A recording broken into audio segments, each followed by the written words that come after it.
पापा जी, मुझे ना आपसे कुछ बात करनी है। हाँ बोलो बेटा। वो मेरी फ्रेंड है ना गुंजन, उसके साथ कुछ भी ठीक नहीं हो रहा है। उसके ससुराल में ना काफी दिक्कत आ रही है और वो बहुत ज्यादा परेशान है। तो वो ये कह रही है क्या मैं एक दो दिन तेरे घर पे रहने आ सकती हूँ, तो क्या मैं बुला लूँ? चलो कोई नहीं, बुला लो। ठीक है, मैं उसे फोन करके बुला लेती हूँ।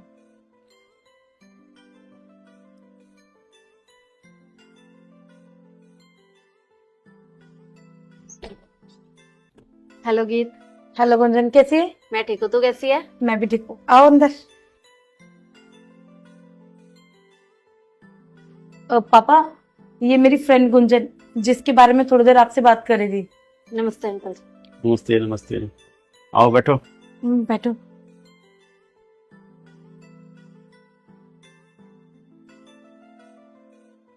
और बताओ। अंकल जी, मैंने सुना है कि आप लोगों को अच्छी सलाह देते हो, तो मैं भी ना इस उम्मीद से आई हूँ कि आप मुझे भी एक अच्छी सलाह दें। क्या प्रॉब्लम है घर में? अंकल जी, मेरी शादी को ना अभी 6 महीने हुए हैं और मेरी सास ने ना मेरा जीना हराम किया हुआ है। बात बात पे ना मुझे टोकती रहती है कि ये मत करो, वो मत करो, ये कपड़े मत पहनो। और कुछ भी काम करूँ या कुछ भी खाने का लाऊं तो बोलती थी तेरे मायके में चलता होगा ऐसा सब कुछ, यहाँ नहीं चलेगा। छोटी नंद है, वो सारा दिन ना मुझे ऑर्डर देती रहती है कि भाभी ये कर दो, भाभी ये बना दो, भाभी अपनी ज्वेलरी दिखा दो। अंकल जी, मैं ना बहुत परेशान हूँ, यहाँ तक कि मेरे हस्बैंड भी मेरी नहीं सुनते, वो अपनी माँ की सुनते हैं ज़्यादातर। सबसे पहली बात तो बेटा ये है, जिस बात से आपके घर वालों की इज्जत पे कोई बात आए, वो बात आप बाहर करोगे।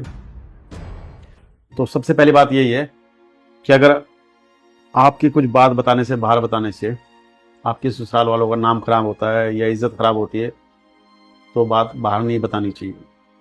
सबसे पहली बात यह है, हर किसी को समझनी चाहिए।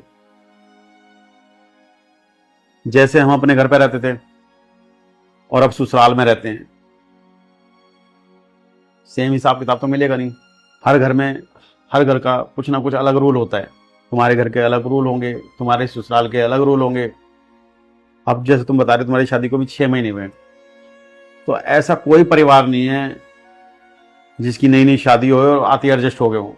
कुछ ना कुछ प्रॉब्लम ज़रूर आती है। वो इसलिए आती हैं रहन सहन की वजह से, कि तुम्हारे घर पे तुम्हारा रहन सहन कुछ और होता है और ससुराल में जाके हमें कुछ और करना पड़ता है।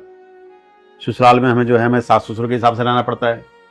और देखो, अगर तुम्हें कोई बात बुरी लगती है ससुराल वालों की, तो आप उनको ये कह सकते हैं, मम्मी जी ये बात आपकी गलत है, ये बात मुझे हर्ट करती है, तो ऐसी बात ना बोलें जिससे मेरा दिल दुखे।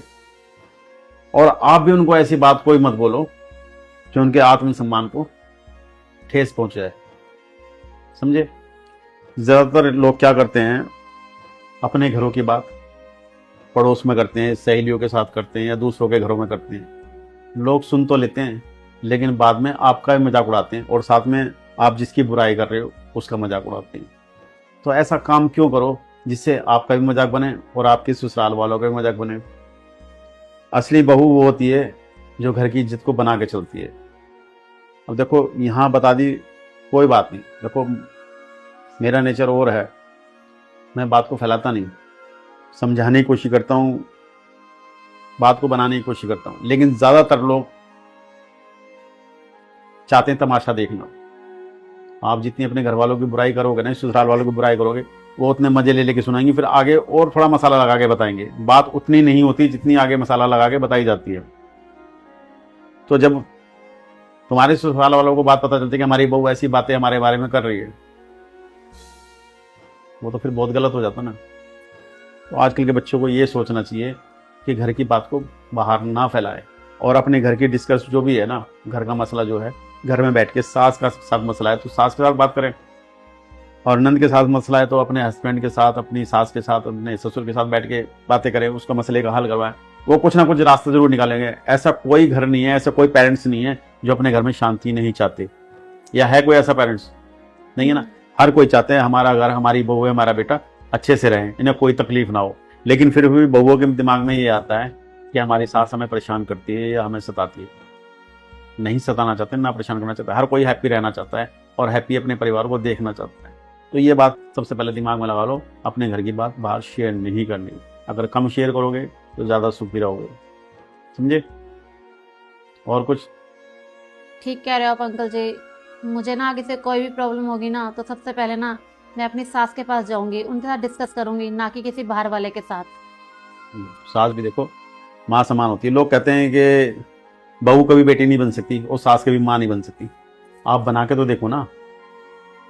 आप जरा जरा बात पे तो अपनी माँ से कंपेयर करने लग जाते हो कि मेरी माँ तो ऐसी थी, सास कंपेयर करने लग जाते मेरी बेटी तो ऐसी नहीं है। लेकिन कोशिश करो तो जरूर बन जाओगे, समझे? अरे गीत, गुंजन के लिए नाश्ता पानी का इंतजाम करो।